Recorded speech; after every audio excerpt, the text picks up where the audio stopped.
Well, hey, I wasn't expecting anybody. I'm just relaxing, lounging. Come on in.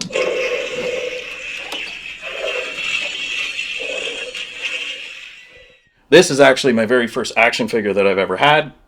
I remember getting it at Byway with my mom. I cherish it. It's amazing how a little piece of plastic can hold so much value and sentiment and memory. It's a Rob Da Silva action figure. It's pretty cool. Tattoos and everything. From practically the day we are born, toys spark our imagination and teach us about the world. Toys become our companions and become a part of our self-identity. As we become grown-ups, we're expected to put away childish things, but toys are tangible connections to happy times, to birthday parties and family holidays and playdates with childhood friends. This is a story about the young at heart who understand the joys of toys. Nobody understands the joy of toys better than Robbie Da Silva. Robbie runs a shop called 3D Vintage Toys Stuff and Things in Peddler's Village at the St. Jacobs Farmers Market in Waterloo, Ontario. Every day, Robbie meets customers who feel a deep personal connection to some peculiar item on his shelves, and on the best of days, the one elusive item someone has sought in a lifetime of collecting. It's something that you can't put into words of how much of an influence he's been on me. Now there's a guy that I'm always going to come back to because he's giving the time of day to my son and making him feel like there's no one else in the world focused in on him, and that's it. He gets it. Like that's exactly it. He 100% gets it. I think because he's a collector himself, there's not a lot of people like that. He understood what I was trying to do, what I'm trying to buy, and it was nice to share stories. His stories, my partner's stories. He has found me so many wonderful things for my collection, and he knows with my spouse, birthdays and Christmases, sometimes he's connecting with him. He found me a strawberry shortcake, almost like a BMX type bike that had strawberry shortcake on the seat and on the wheels, and they orchestrated that behind my back as a wonderful Christmas present one year. It was there under the tree, just like I was 8 years old again, came down, and there it was, waiting for me, not wrapped, just a bow on it. I'm Robbie Da Silva, owner of 3D Vintage Toys, Stuff and Things. The 3D stands for Darren, Desmond, and Daddy. That's the three of us. I am Daddy, and then my two sons, Darren and Desmond. I was born in 1979. Growing up, with a single mother, and I had two older brothers, and pop culture was very important to me.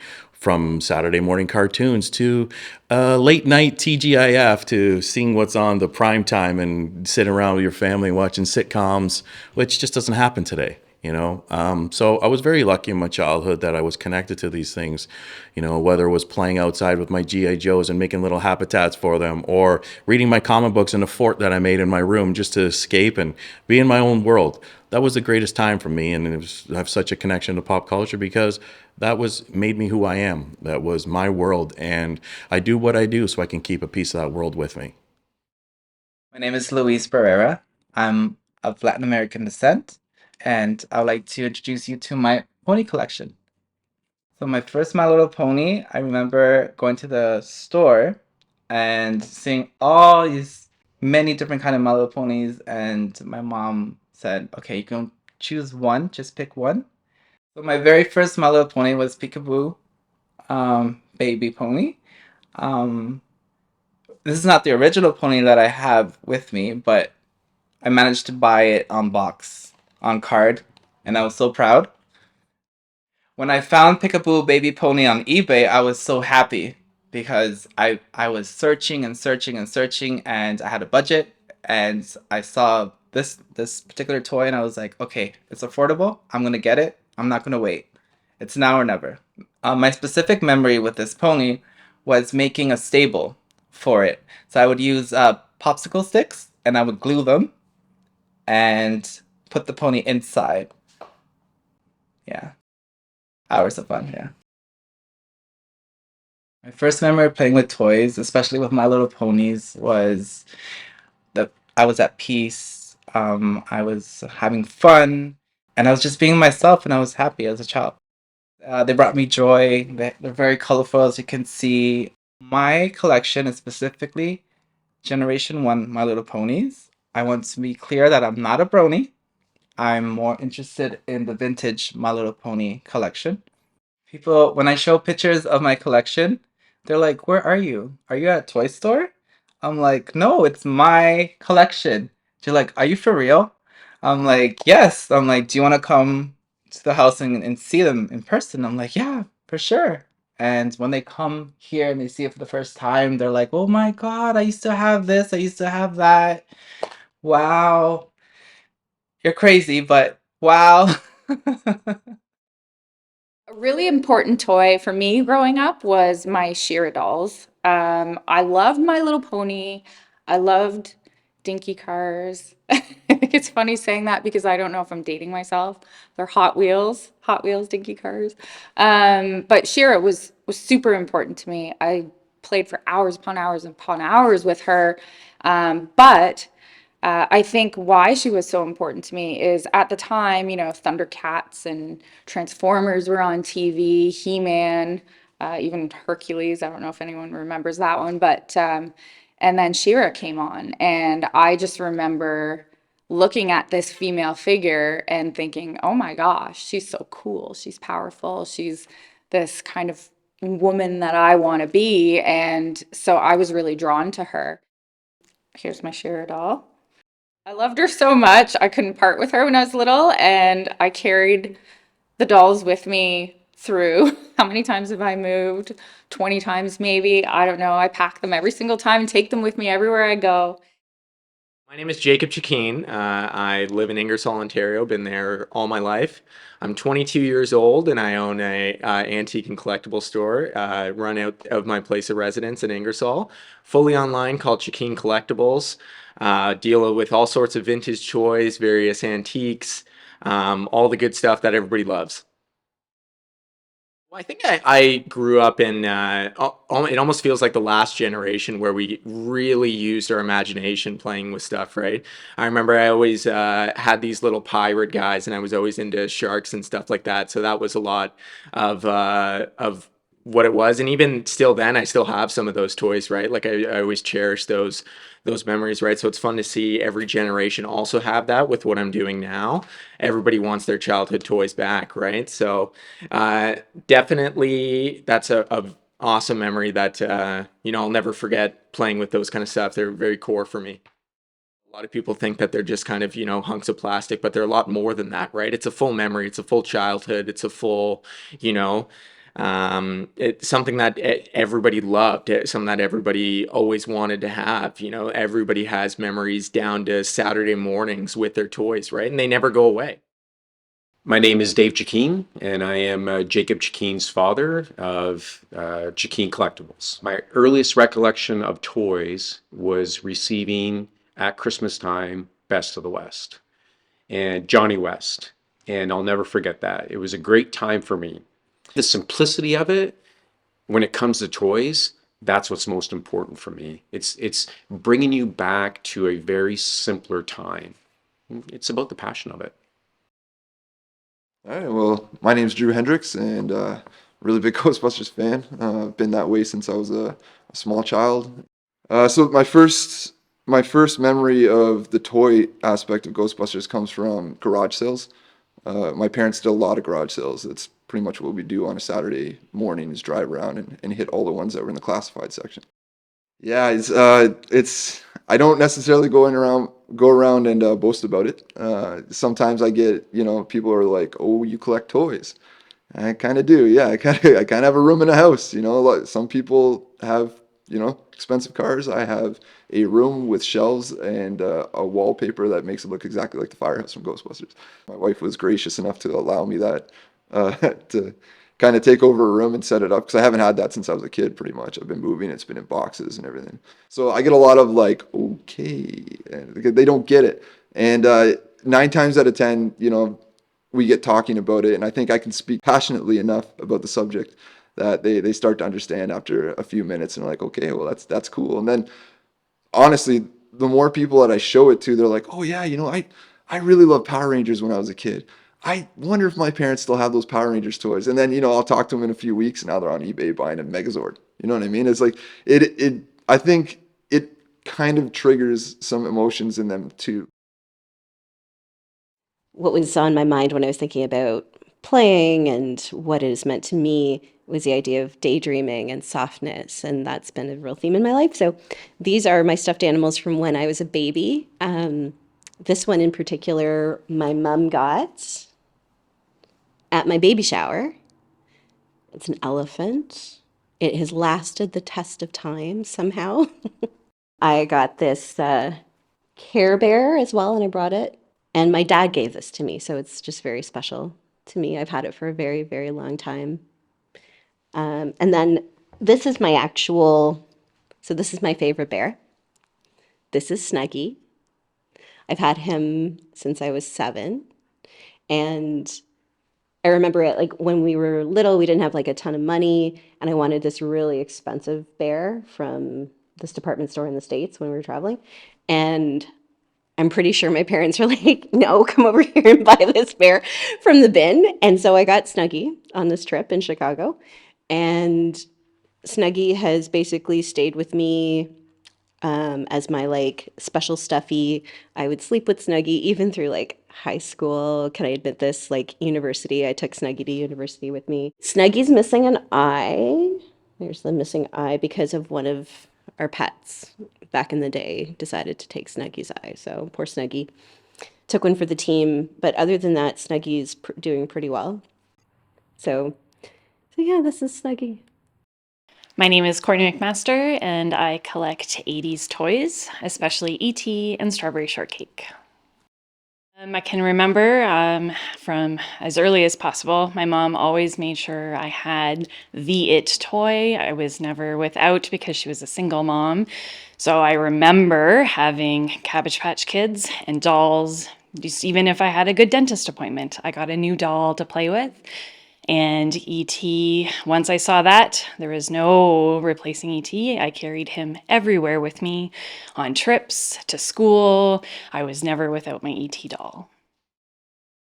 I think of him as an animal, and I wanted to be Drew Barrymore as well in the E.T. movie. Like, we were around the same age, and I still, to this day, I used to think that I was her sister or something. Like, I thought we were the same, and we were at the same height, her and I. Like, I just wanted to hug him.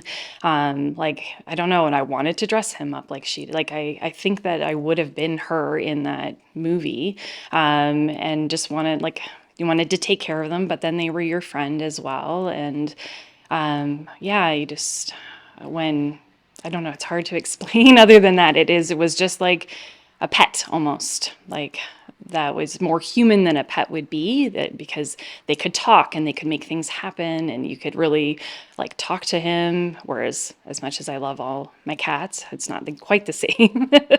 So I just have to turn them on the bottom. Greetings, gentle earthling. E.T., glad you're back. And then it's like he's asleep, and then after a while he'll just light back up. E.T., phone home.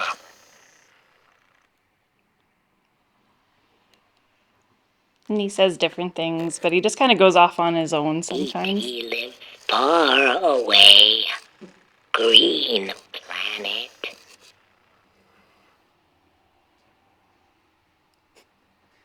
So growing up in the 80s, one of my favorite things was window shopping, or better known as looking through the catalogs of the Sears or the Bay or Consumers Distributing catalogs. And that was our window shopping back in the 80s. So I would sit on my Ford under the stairs, lined by Star Wars sheets on my walls and sitting in there with just enough light from the light bright to shine in the catalog so I could circle the things that I wanted to buy or the hopes of owning them one day. One of those pieces was a Road Pig G.I. Joe. I didn't have a lot of G.I. Joes, but for some reason this figure just stood out. And I circled it, and I was adamant that I was going to save my money and my allowance, and I was going to get one of these. So I believe it was the summer of 1988, and I had to save up. And it felt like forever, felt like an unattainable goal. And I had to wait for my older brother to walk me over to the store one day because I wasn't old enough to walk over by myself. I finally got it. I finally saved up enough money and allowance and ended up getting them over at Zeller's, I believe it was. And this is one of my favorite figures that I have from my childhood, Road Pig from the GI Joe 1988. And it's very special to me because it taught me patience. It taught me perseverance. It taught me work. I had to work for it. This guy's just funky. He's cool. His haircut's awesome. He's got a tattoo. And I don't want to blame him for my tattoos, but there's quite a possibility that he influenced me a little bit. Him and maybe Bam Bam Bigelow.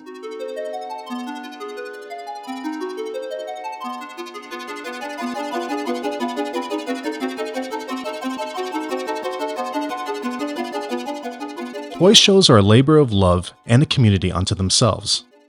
Everyone seems to know each other and be on the lookout for the best items for their loyal customers. And maybe their own personal collections. So exciting to be able to go back out and to see everybody again, because you do start to recognize people when you go to the same shows and see them antique places, just to see really cool things that you totally forgot about from your childhood, still out there and still making other people happy. Do you have any surprises for me today? You know what? I don't think I have anything, but there's a lot of really cool stuff around here. I noticed tons of strawberries. You've already scoped everyone out? There, she's got the house, and we don't have the house. Oh my goodness. Yeah, Eric might have to build an addition for your addition. Yeah, when I go to the toy shows, I do as I'm driving there, I want to be there early. I don't want somebody else to scoop that item that I don't have yet up first. So I do want to go. And when I go, I'm looking for strawberry shortcake. I'm looking for ET. But I'm also excited. Maybe there's something I don't even know that I want. So I do know I have to slow down and really look and dig through bins because who knows what I might find. But for the most part, I get really anxious. What if I'm missing it? What if I'm taking too much time here and that booth 3 booths down has what I want? So it's a struggle back and forth of, okay, live in this moment, take this time to look for things, but hurry up. I kind of forgot what it was like to say go to a toy show or a store or something and just be in a booth or a place in the market that has so much stuff that you get overwhelmed. You kind of want to make sure you're looking at it all, you're not missing anything, but you're also rushing because there's a little bit of fear maybe somebody's behind you looking for the same thing, right? I'd really forgotten what that was like, and it was fun to get back out doing that again once the lockdown ended. One thing with the whole toy community that I came to discover was Instagram. I signed up for an account shortly before the reboot came out in 2016. I just found this incredible community of like-minded individuals, and they're always telling you, well, you should check this place out. You should check this place out. And one of the places a friend told me about was Rob's shop. I saw he put up a post with some toys, some Ghostbuster stuff in there, and that was kind of my introduction to him, is going in there and essentially rating what he had just purchased off somebody and picking out what I really needed. Yeah. So right around that time that he started posting some Ghostbuster stuff, I was working in Toronto, and I knew that I needed to get in there and get it fast, otherwise somebody was going to snap it up. So one of the items he had was the car from the second movie, and obviously being a big Ghostbusters 2 guy, that's what I really wanted when I was a kid. So funny enough, a lot of vendors have a way of reading through your poker face when you go into their store. So they won't put prices on the items. They'll kind of pull a number out of the hat or gauge your reaction and base the price off of that. So knowing this, I sent my wife in there because I knew if I went in there and saw it, game over. I would have completely freaked out. It's something that I've been chasing for a really long time. And so I sent her in there, and I'm like, okay, Lauren is my wife's name. You have to play this completely cool. You can't jerk. You can't do anything. Get excited because these guys know that. And again, I didn't know Rob, and Rob's very much not that type of person at all. So he's one of the better ones out there. And it's something I've come to appreciate about him, obviously. But so I sent her out there, and I'm like, okay, take pictures, and I'm gonna tell you which one to get, but make it look like you're not taking pictures because we don't want him to find out. And so she did, and eventually she ended up with this, which is the Ecto 1A from Ghostbusters 2. and it's something that I wanted a lot when I was a kid. So much so that I had a couple of the original cars, and here's another one. I tried to make it myself. So I've got, like, I wrote call the number on the side, and that's literally like a sticky note that's been taped on. I spelled where wrong because I was a child. So I still have this, but I didn't have the actual toy. So when I saw it pop up on Rob's shop, I knew I had to send her in to go and get it, and then obviously this is it. So excited that I took it out of the box. I had to put the decals on it, which didn't stick anymore, but I couldn't do reproduction decals because it wouldn't be the real thing. So here it is. This is the grail of my collection, realistically, and I've got Rob to thank for that. When I tell people what I do, it's a very mixed reaction, because when I tell people at a toy show per se what I do, they totally get it. They say, "Yep, this is some great stock. Totally makes sense that you need to do it full time. There's a lot of work here." Whereas if I tell some of my friends my age, they're a little, "Oh, really?" They don't fully understand it. But if you look for a real job, it's certainly something that I've heard before. The anticipation of not only the day before, but it's actually after the last toy show ends. You're prepping for the next toy show to come up. So the preparation, the anticipation of everything, filling the van, going, do you think we have enough? No, I think we can bring a little bit more, And then once you get there and you finally see that end result, you have everything out on the table. The lineup outside is 3 rows deep of people just willing and able. They just want to come in and see what's out there. The best part of the toy show is looking at my son's expression on his face and looking at me and go, "Well, Dad, this is it. Here we go." It's a joyous occasion for me. Just want to make sure I got the right name because they have a specific name. So this is Mimic Generation 1, and she's really sought after. So on eBay, she's going for $300 up. I purchased her for $150 4 years ago. Yeah. Mimic is rare. If you don't have Mimic in your collection, you're not a collector. On a searching day, out in the wild they call it, during the weekends we go to thrift stores. And I'm always excited to see if I could find a pony that I've been looking for. And when I do, I'm ecstatic. I'm happy because I'm like, yes, I now I have this pony now that I've been looking for years or for months, So this pony is My Pretty Pony, and My Pretty Pony is the mother of mothers. Like, she is the pony that started all this collection. And I was so psyched when I saw her from afar. Her blue little eyes were like sparkling, and they were like just looking at me from afar. I was like, "Is this it?" I saw her at Value Village, and I was like, "It can't be." And I went closer to the shelf, and I was like, "Yes, it's her." I looked at the price, and it was $3.99, I believe. But on eBay, she's going for like $50 a pop. I was so excited. My name is Jason Panda. This is my daughter Alyssa, and here we have our ridiculous collection of only a portion of the collection of Funko Pops that we've been amassing over the last couple of years.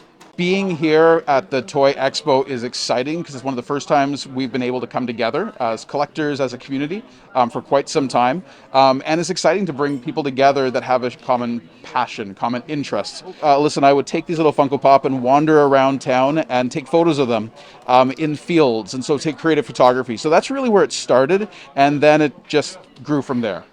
When I started to collect these, I actually collected the Batman Black series because I love Batman. That was the one, and I remember coming to the toy show back in, I think it was 2019, and I found one, and I said, that's the last one that I need. And the person I bought it from laughed at me.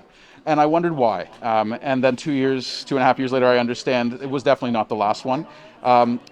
Instead of doing full collections, I've now sort of gravitated towards one single Funko Pop for different aspects of my past. I have that one that I remember watching with my dad. I have the one that connects me to my mom. I have that Seinfeld, I have the Back to the Future, I have the Indiana Jones, I have the Star Wars. instead of trying to do a whole set, which I just can't do, that's why we're here trying to unload some of these, is just having that one that brings back that specific memory with the person and that time in my life. Penguins of Madagascar was another thing that was a special thing that me and my dad would do together, and we would watch that or read that, whatever it was, and just kind of reminds me of that. Hi, my name's Lisa Kennedy. This is my first toy show here at the Binghamton Toy Expo.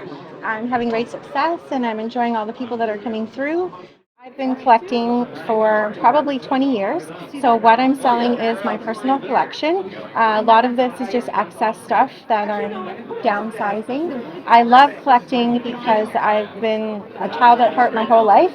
I've always had Barbies, I've always had dolls, and it just brings out the child in me. So it's my collection that I'm selling, and I'm spreading it for other people to enjoy. So I'd purchased the Happy Home Strawberry Shortcake House a few years ago, probably about 7 years now. In my collection, it was like the holy grail for me. Always wanted to collect it, and a young lady named Courtney walked by. She has a beautiful collection of strawberry shortcake stuff, and she was really excited to find it, and I was really excited to have it for her and give it to her, and she purchased it, and I hope it's going to live on through someone else. So once was my collection, now it's someone else's to enjoy. Toys have always brought me joy ever since I can remember. It's always been my happy place. I have a toy room of my own that I have vintage Barbies pre-1973, and I do have some Monster High, and I do have some vintage 80s stuff left. He-Man, She-Ra, all those things that I remember playing with, and when I see them, it brings me joy. I love to display them, and I enjoy toys. It just brings back the inner child, and I love it.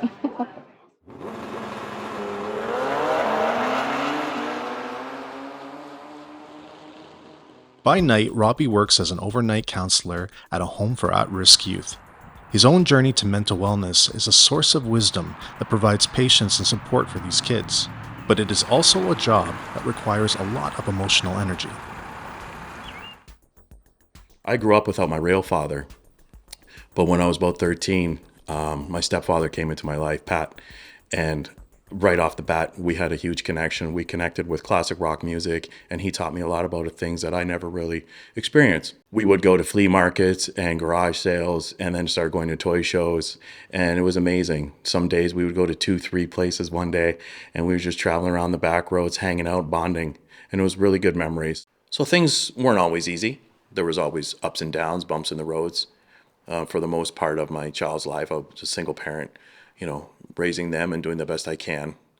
Around 2016, things were kind of really low. I was in a deep depression. I was on disability from work. I had a neck injury, kind of sitting around and wondering, what am I doing with my life? I have all these ideas. I have these talents. I have all the support around me telling me I should do more and I should, take advantage of my skills and my talents. And depression just didn't allow me to do that. I think breaking the cycle is very important, and it's easier said than done. It's hard. I see that at work. I see that in my own life. I guess you're wondering what my shirt means. I know you've read it. I've been talking for a while. Off slaying scary monsters. Rope returns shortly. This means so much to me. My youngest son, Desmond, was working with me, and he would, help out, which is a great help, his part of 3D. And he made a sign that he would put on the desk on our counter for when he would take a quick break. And he's living in Alberta now. And one day I was just sitting there looking at it, and I just was thinking about him and missing him. And I said, you know what? That's an amazing metaphor. A metaphor for mental health, for the battle that we go through every day. Meet Robbie's sons Darren and Desmond Da Silva, the other two Ds in 3D Vintage. Both grew up helping their dad at the shop.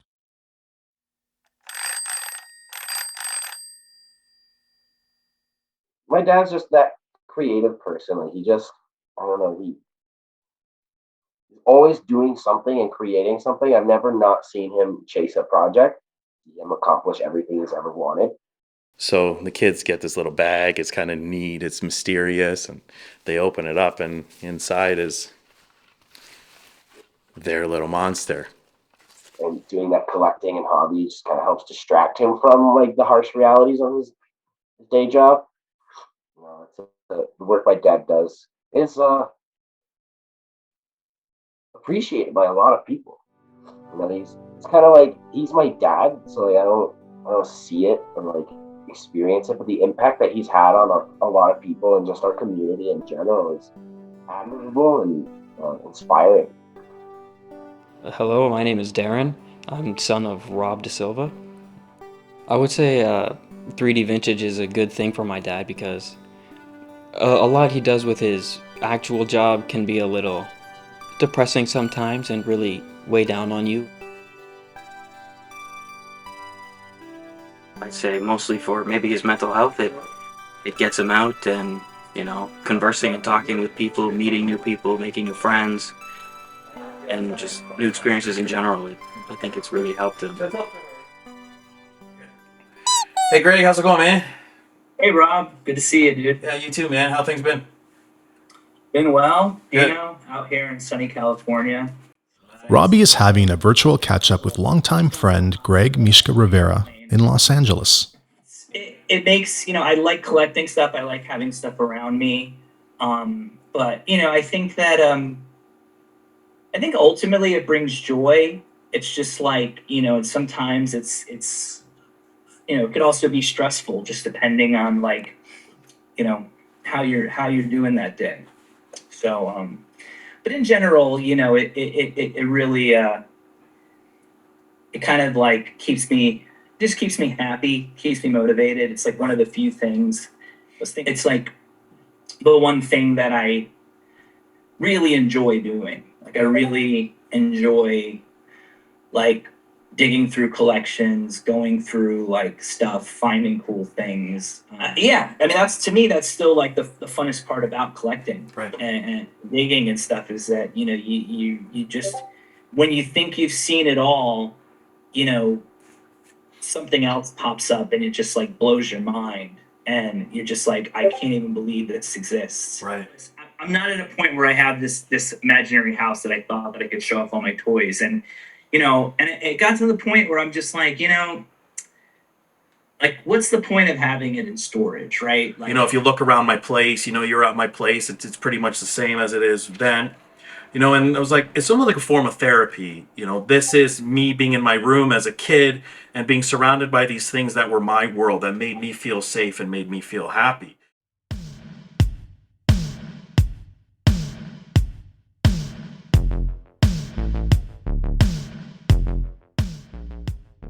All right, so my earliest memory of Ghostbusters is my parents got this VCR, and my dad was really excited. He was recording absolutely everything at the time, and CTV did a broadcast of Ghostbusters 2 on, I want to say it was sometime around 1992 or 91.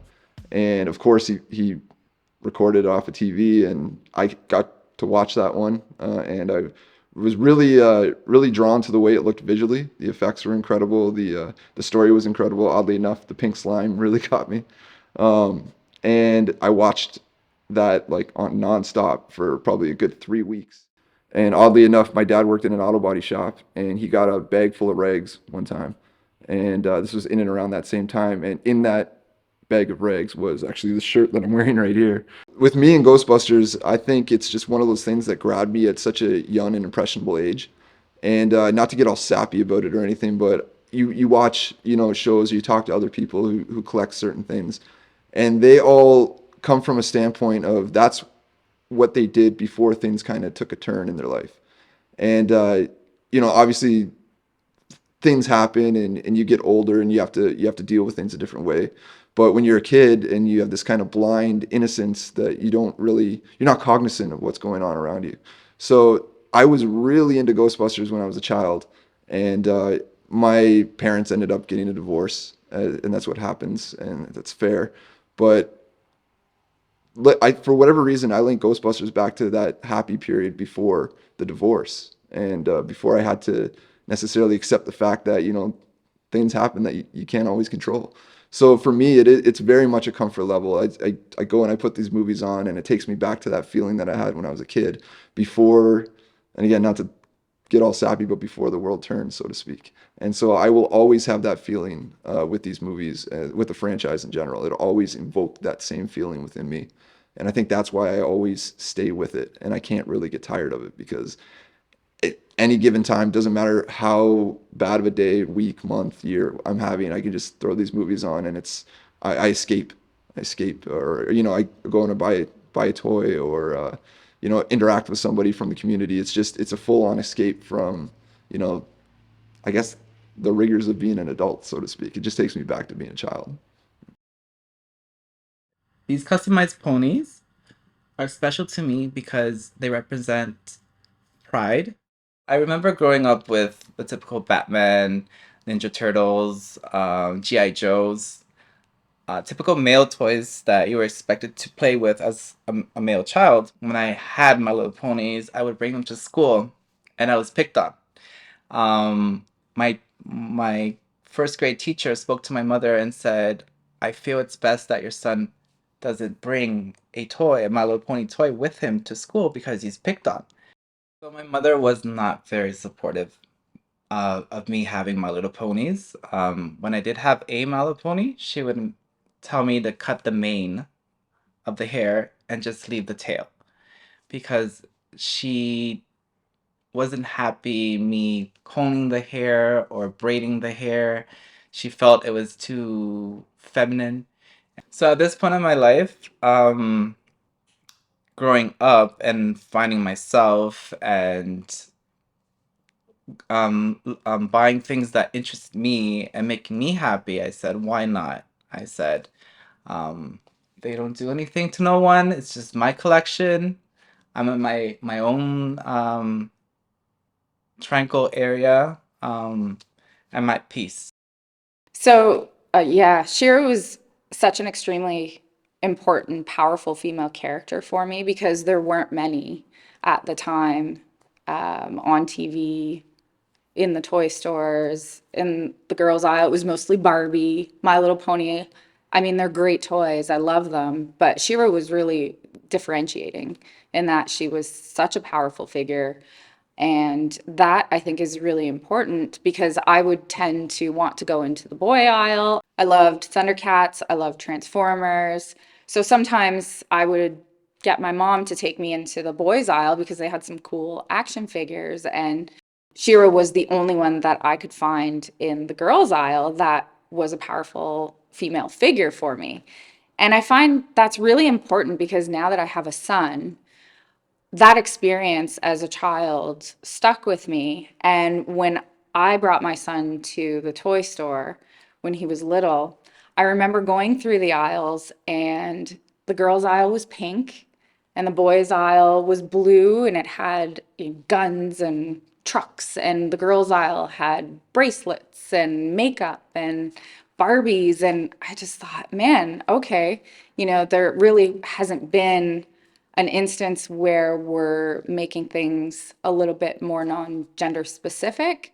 And so I encouraged my son to shop in the girls' aisles. The store was his store. There was no dividing between male, female for me. So we would go through the aisles, and he ended up picking out little Furbies and what is typically seen as girl toys. We had a kitchen set and things like that were really kind of gender specific. And he enjoyed playing with those toys. He had dolls. He had toys that are considered female toys. So I think that's important to make sure that you're taking your child through the toy store and not differentiating between the genders. I think girls and boys want to play with the toys that they want to play with and not necessarily ones that are just made for male, female.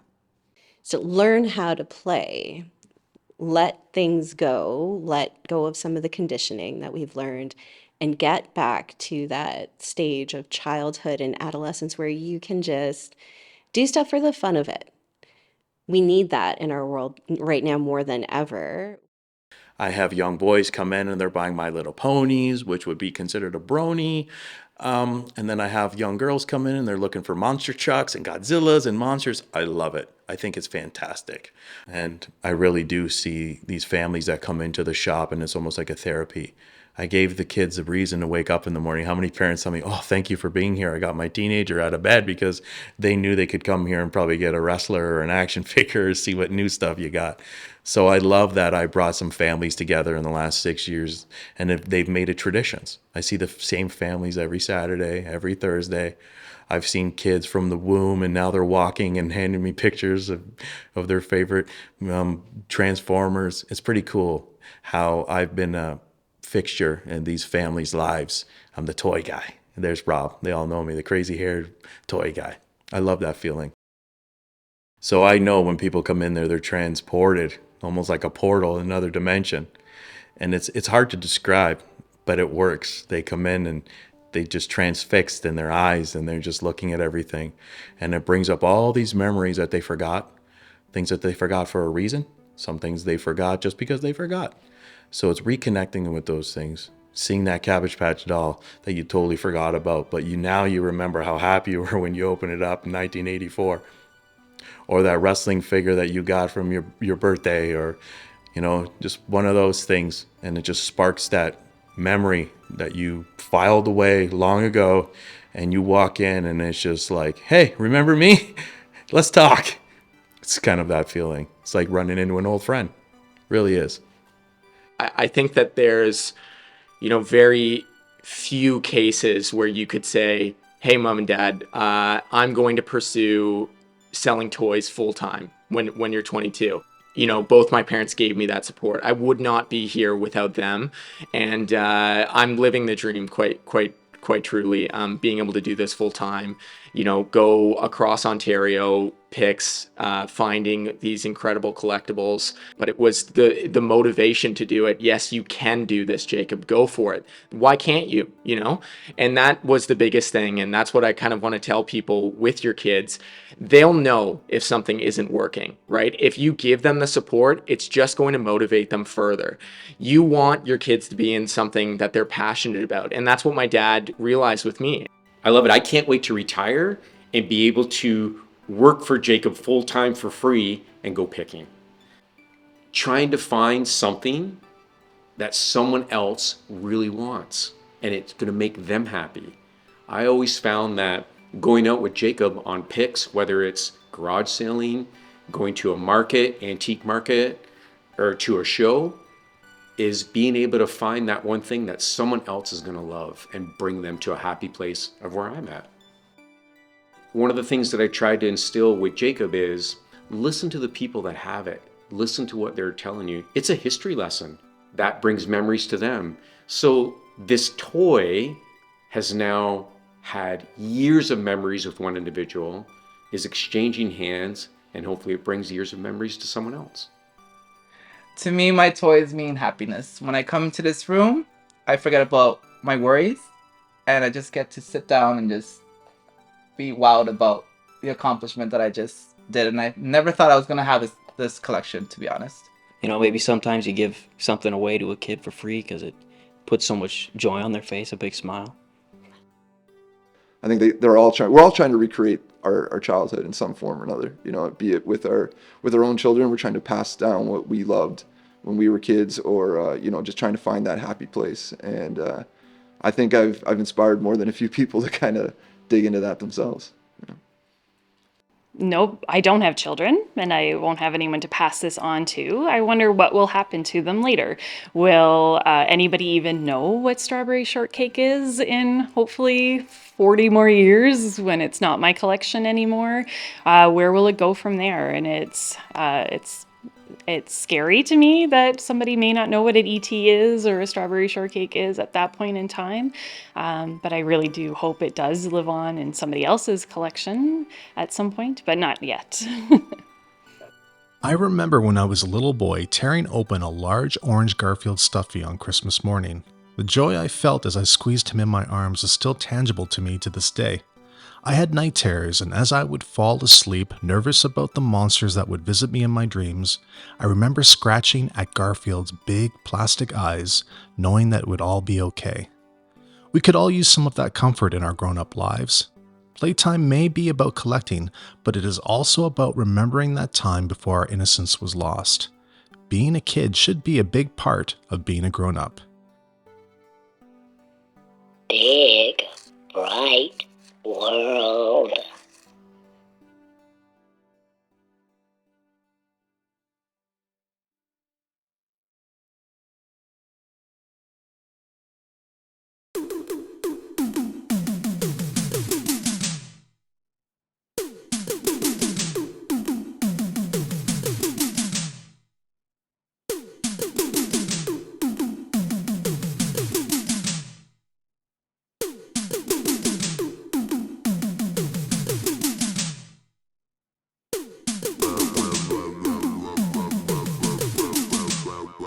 Wow.